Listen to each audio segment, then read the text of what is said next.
Great, let's do it.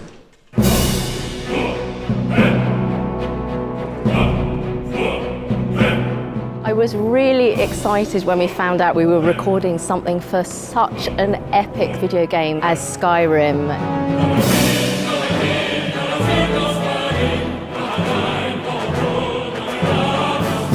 I've been constantly amazed, having recorded lots of game soundtracks in the past, how affectionate the fans are for this music.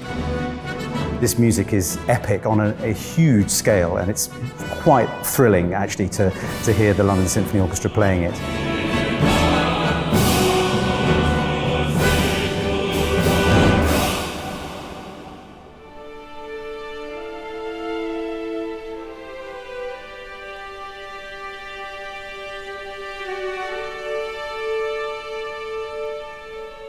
What music does for a video game, it is that extra level of detail. We've moved away from those old MIDI files and someone tapping out on a keyboard to, well, what you see here today, with a full-size orchestra with all its bells and whistles, quite literally, and it just makes it into just an incredible experience.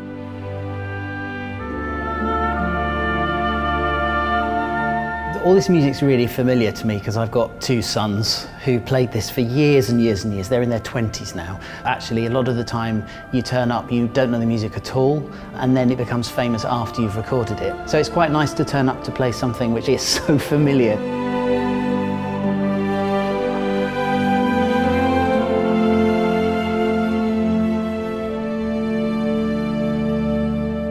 Full symphony orchestra playing the music always makes it sound particularly impressive. I mean, there's like 100 people in there playing, so it sounds really great.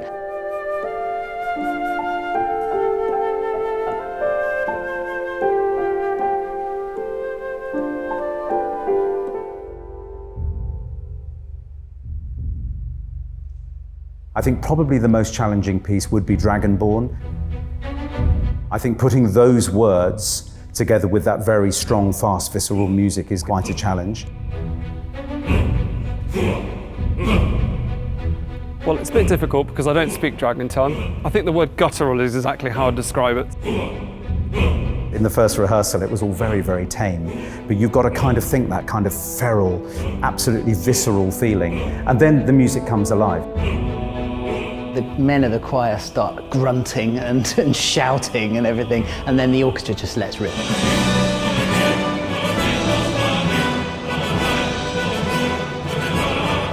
I definitely prefer to play things from action scenes. I prefer something that's got punch and rhythm, so to have a lot of rhythmic motifs and to play really loudly and as a full orchestra.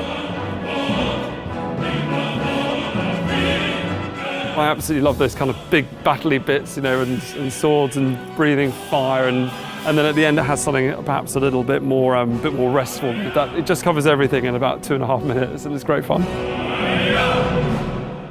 2, 3, 4.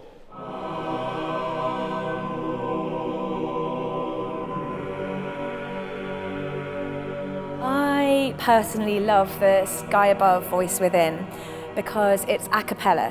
And the onus then is on us to really carry the entire score rather than just sitting on top of the orchestra.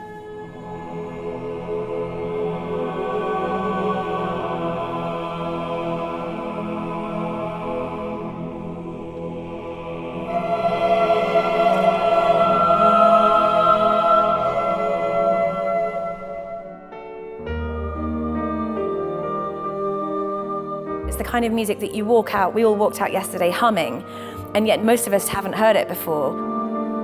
I also think that actually the venue that we're using is so wonderful, it's so evocative.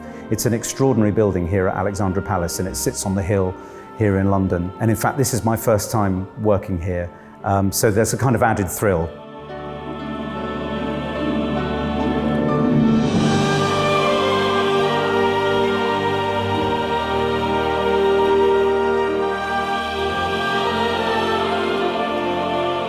There's a kind of amazing legacy, isn't there, to those who may have played it 10 years ago when it first came out, to those who are playing it now.